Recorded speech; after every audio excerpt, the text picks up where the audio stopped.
ভাই, একটা খুবই ইন্টারেস্টিং আর্টিকেল পড়ছিলাম, ঠিক আছে? খুবই ইন্টারেস্টিং।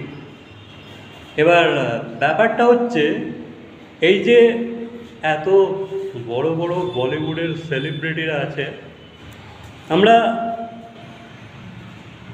আয়ে দিনই দেখতে পাই যখন তারা কোনো ইভেন্টে বা কোনো প্রেস মিটিংয়ে বা কোনো প্রচারে, যেখানেই তারা যাক না কেন, তারা কিন্তু তাদের সাথে দুটো তিনটে করে বডিগার্ড ক্যারি করে, ঠিক আছে?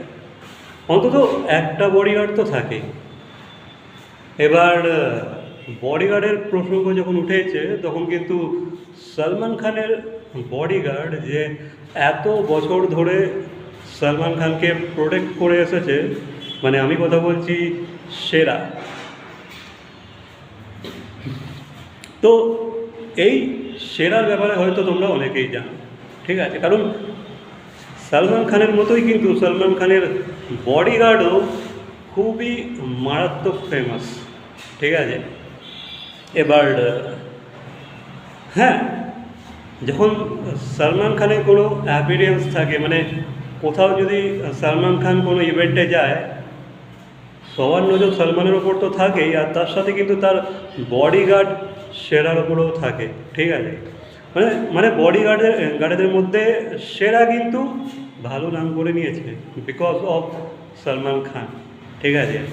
আর যতটা খবর আমরা জানি বা শুনেছি যে সলমান খানের বডিগার্ড কিন্তু একটা ভালো মোটা টাকার বেতন পায়, ঠিক আছে? একটা মোটা মোটা অঙ্কের টাকার কিন্তু স্যালারি সে কিন্তু পায় প্রতি মাসে। ভাই দেখো, সে সলমান খানকে প্রোটেক্ট করে, সে সলমান খানের বডিগার্ড বলে কথা, সে পাবে না? সে এত বছর ধরে এতটা লয়ালভাবে কাজ করছে, তাই না? তো এই কারণেই সলমান খান তাকে একটা মোটা অঙ্কের বেতন দেয়। এটা কিন্তু ল্যাক্সের ওপরেই হবে, ঠিক আছে? যতটা আমার জানা শোনা, এটা বেশ কয়েক লক্ষ লক্ষ টাকা তার পারিশ্রমিক।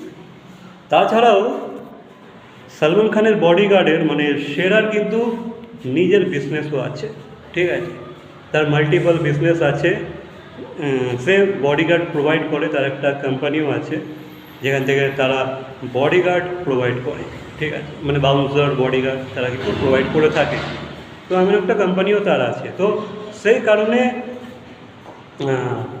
সেরার কিন্তু একটা ভালো রেভিনিউ জেনারেট হয়, সে কোটি কোটি টাকা আর্ন করে, ঠিক আছে? একদিকে তার বেতনটাও অনেক টাকা, আর তার বিজনেসের থ্রুও সে কিন্তু একটা মোটা টাকা অর্জন করে বা কামায়, ঠিক আছে? এবার অনেকেই হয়তো ভাববে, আচ্ছা সেরা এত কামায়, তাহলে বাকিদের বডিগার্ডরাও তো মনে হচ্ছে একটা মোটা টাকায় হয়তো ইনকাম করে, তাই তো? অনেকেই অনেকে এটাই হয়তো ভাববে যে সেরা যখন ল্যাক্সে কামাচ্ছে, বাকিরাও তো 1-2 লাখ টাকা তো অবশ্যই নেয়, বা 3-4-5 লাখ টাকা তো নেয়। সেরা যখন কোটি কোটি টাকা কামাচ্ছে, বাকিরাও তো নিশ্চয়ই কিছু ল্যাক্স তো নেয়, তাই তো? কিন্তু রিয়ালিটি যেটা সামনে এসেছে বা যেটা জানা গেছে সূত্রে, সেটা হচ্ছে বাকিদের বডিগার্ডরা কিন্তু এত টাকাও রোজগার করে না, ঠিক আছে?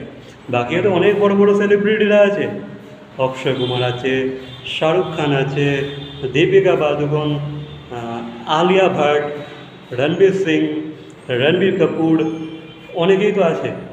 তাদের বডিগার্ডেরা কিন্তু এত টাকা স্যালারি পায় না। যেটা জানা গেছে তাদের বডিগার্ডেরা 25,000 টাকা থেকে স্টার্ট করে 1 লাখের মধ্যে একটা তারা বেতন পায় বা মাইনে পায়, ঠিক আছে?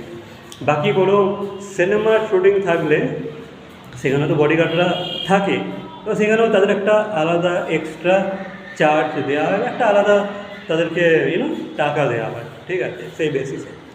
তবে সেরার মতো কিন্তু সবাই কামায় না, বা সেরার অর্ধেকও কিন্তু সবাই কামায় না, কারণ সেরার একটা ইউনো তার কোম্পানি আছে, তার বিজনেস আছে, সেই থ্রু। আর যেহেতু সে সলমান খানের বডিগার্ড, সেই কারণে একটা মোটা টাকা ইনকাম করে, বুঝতে পারছি। মানে তুমি যে কোনো ফিল্ডেই থাকো না কেন, সেখানকার যদি তুমি কিং হতে পারো, টাকা কিন্তু সব ফিল্ডেই আছে। এটাই হচ্ছে মূল বক্তব্য, ঠিক আছে। সেরা যেহেতু ভাই বডিগার্ড, সেলিব্রিটি বডিগার্ডদের ফিল্ডে 1 নম্বরে আছে সেটার মতো দেখতে গেলে। কারণ তার বিজনেসও ভালো চলছে, তার বেতনও ভালো, ঠিক আছে। তার সাথে তার পপুলারিটি, নাম, ব্র্যান্ডিং সবই সে ক্রিয়েট করে ফেলেছে, বুঝতে পারছো তো?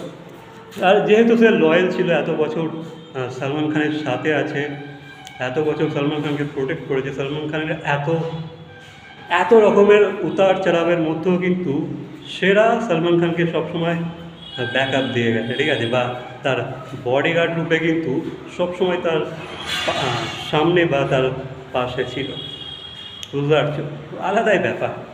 আমি ওটা ভাবতাম যে সেরা যখন লাখ লাখ টাকা ইনকাম করে, তখন হয়তো বাকিদের বডিগার্ডরা বোধহয় ভালো টাকা ইনকাম করে, কারণ তারাও তো সেলিব্রিটি, তারাও তো বড়ো মাপের সেলিব্রিটি, লাইক শাহরুখ খান, দীপিকা পাদুকোন, রণবীর সিং, রণবীর কাপুর, আরও তো অনেকে আছে, লাইক আর তাদের নাম বলবো, শাহিদ কাপুর আছে, শাহিদ কাপুর বডিগার্ড নিয়ে ঘোরে, তাই না? দেন আছে ক্যাটরিনা কাইফ, দেন আছে সাইফ আলি খান, করিনা কাপুর, দেন আছে তোমার অনেকেই আছে ভাই, অনেকেই আছে, তোমরা জানো, ঠিক আছে। তো আমি এটাই ভাবতাম এতদিন ধরে, হয়তো বাকিরাও ভালো মোটা টাকা অঙ্ক হতে পারে, তারা ফেমাস না, বাট যেহেতু একটা বড় মাপের সেলিব্রিটিকে তারা প্রোটেক্ট করে, হয়তো ভালোই টাকা হয়তো তারা বেতন নেয়, বাট এটা কিন্তু মোটেও না। এটা জাস্ট তোমাদের ভুল ধারণা, ঠিক আছে। আসলে তারা 25 থেকে 1 লক্ষ টাকার মধ্যেই বেতন নিয়ে থাকে, সে যত বড় সেলিব্রিটি হোক না কেন, কারণ সে সালমান খান না, ঠিক আছে। আর সে সেরা না, ঠিক আছে, তার মালিক সালমান খান না, আর বডিগার্ডটা সেরা না, সেই কারণে। এবার আমি যেটা বললাম যে বাকি ফিল্মের বা কোনো স্পেশাল কিছু ইভেন্ট বা কোনো শ্যুট এদিক ওদিক থাকলে সেখানে তারা হয়তো একটা এক্সট্রা কিছু অ্যামাউন্ট পায়, কারণ সেটা কিন্তু প্রডিউসার ডিসাইড করে, ঠিক আছে। সিনেমার প্রডিউসার ডিসাইড করে যে একে কী দেওয়া যাবে কি না দেওয়া যাবে, যেহেতু সে সেটে বা যত আলাদা আলাদা লোকেশনে শ্যুট হবে, বিদেশে বলো, সাইড অনেক জায়গায় তো শ্যুট হয় সিনেমা, যেহেতু সেখানে তারা যাবে, স্টারদের সাথে ট্র্যাভেল করবে, আর সেখানে একটু প্রোটেকশনটাও হাই রাখতে হবে, তাকে আরও বেশি চকান্না থাকতে হয়, সেই কারণে আগে একটা প্রডিউসারের পক্ষ থেকে একটা তার স্যালারি ডিসাইড করা হয় সেই কটা মাসের জন্য, বাস এটুকুই, ঠিক আছে। আই হোপ এই ভিডিওটা একটু অন্যরকম একটা ভিডিও ছিল, আর তোমরা ইনফর্মেটিভ একটা ভিডিও পেলে, তোমরা একটু ইনফর্ম হলে, আই হোপ। বাকি ভিডিওটা যদি ইনফর্মেটিভ লেগে থাকে তাহলে অবশ্যই কমেন্ট করে জানাবে, আর দেখা হচ্ছে পরবর্তী কোনো ভিডিওর সাথে। Till then